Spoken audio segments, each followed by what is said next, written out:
Oknum guru di Gorontalo ditetapkan sebagai tersangka kasus kekerasan seksual.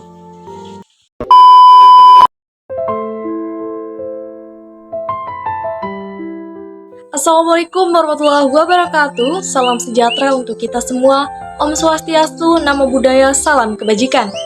Halo semua, perkenalkan nama saya Suci Rahayu dengan NIM D230200014. Saya adalah mahasiswa program studi pendidikan bahasa Inggris, Fakultas Keguruan dan Ilmu Pendidikan, Universitas Madako Toli-Toli.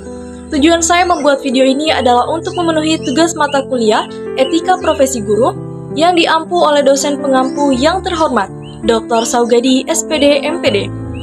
Pada video kali ini, saya akan membahas tentang pelanggaran kode etik yang dilakukan oleh oknum guru.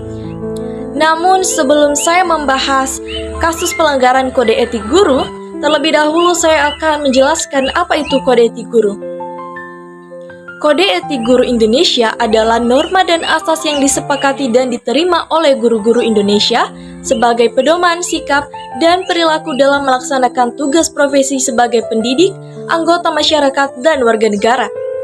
Pedoman sikap dan perilaku bagaimana yang dimaksud adalah nilai-nilai moral yang membedakan perilaku guru yang baik dan buruk, yang boleh dan tidak boleh dilaksanakan selama menunaikan tugas-tugas profesionalnya untuk mendidik, mengajar, membimbing, mengarahkan, melatih, menilai, dan mengevaluasi peserta didik, serta pergaulan sehari-hari di dalam sekolah dan luar sekolah.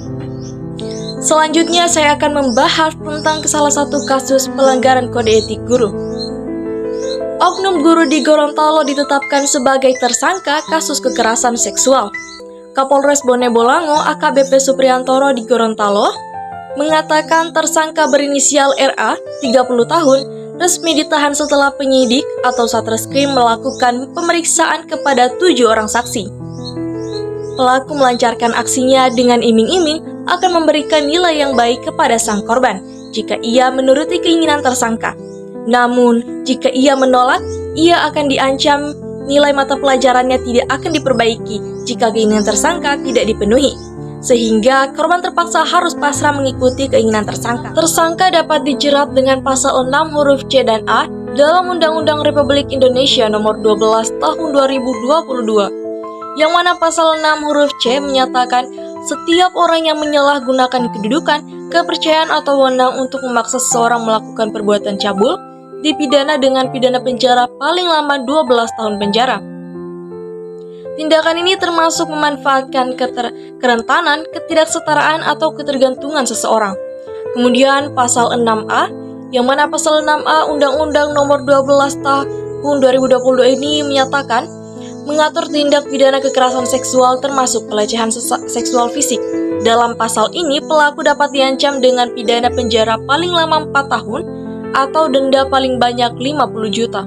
Kemudian ada pun dampak-dampak yang akan dirasakan oleh siswa, masyarakat, dan sekolah. Dampak terhadap siswa adalah yang pertama, trauma psikologis. Korban mengalami trauma mendalam, termasuk kecemasan, depresi, gangguan tidur, dan kesulitan dalam bersosialisasi. Dampak ini bisa jangka panjang dan mempengaruhi perkembangan psikologis mereka. Kemudian kehilangan kepercayaan. Kepercayaan korban terhadap figur otoritas, khususnya guru dan lingkungan sekolah, hancur. Ini bisa membuat mereka sulit untuk meminta bantuan atau mempercayai orang lain di masa depan. Kemudian gangguan belajar, konsentrasi dan prestasi belajar korban terganggu akibat trauma yang dialami. Mereka mungkin mengalami kesulitan fokus di kelas dan menghindari interaksi sosial di sekolah. Kemudian dampak terhadap sekolah. Yang pertama adalah kerusakan reputasi. Sekolah mendapat citra negatif di mata masyarakat yang bisa menurunkan kepercayaan orang tua untuk menyekolahkan anak-anak mereka di sana. Kemudian gangguan proses belajar. Kasus ini mengganggu proses belajar mengajar, menciptakan suasana tidak nyaman dan mencemaskan bagi siswa dan guru lainnya. Kemudian tekanan untuk bertindak. Sekolah menghadapi tekanan untuk mengambil tindakan dan memastikan keamanan keselamatan siswa di masa depan. Kemudian dampak terhadap masyarakat.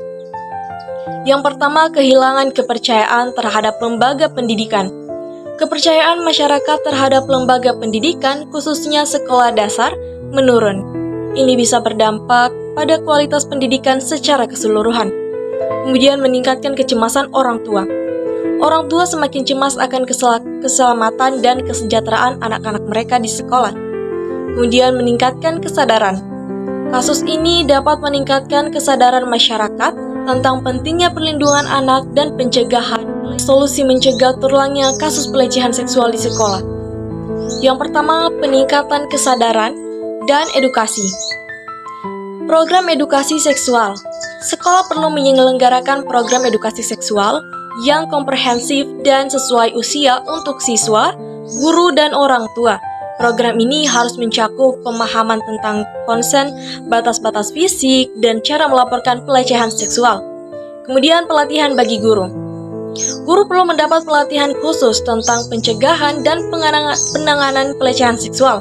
Pelatihan ini harus mencakup cara mengenali tanda-tanda pelecehan, cara melaporkan, cara merespon pelaporan, cara memberikan dukungan kepada korban. Kemudian penguatan sistem perlindungan anak. Standar Operational Prosedur atau SOP.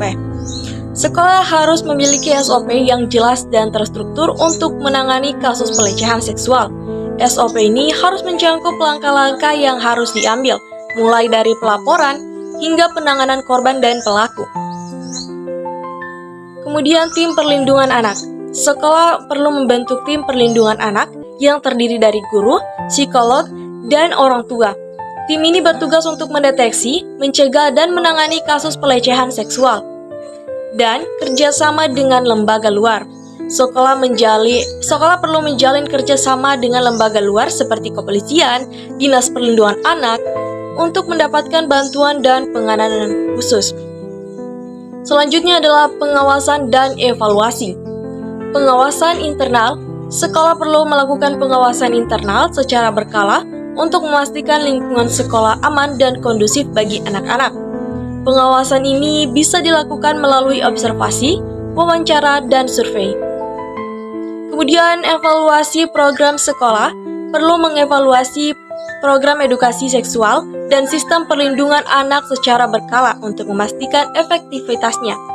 Hasil evaluasi ini bisa digunakan untuk memperbaiki program dan sistem. Dan yang terakhir adalah peningkatan peran orang tua. Komunikasi yang terbuka. Orang tua perlu berkomunikasi terbuka dengan anak-anak tentang seksualitas dan pelecehan seksual. Kemudian dukungan psikologis.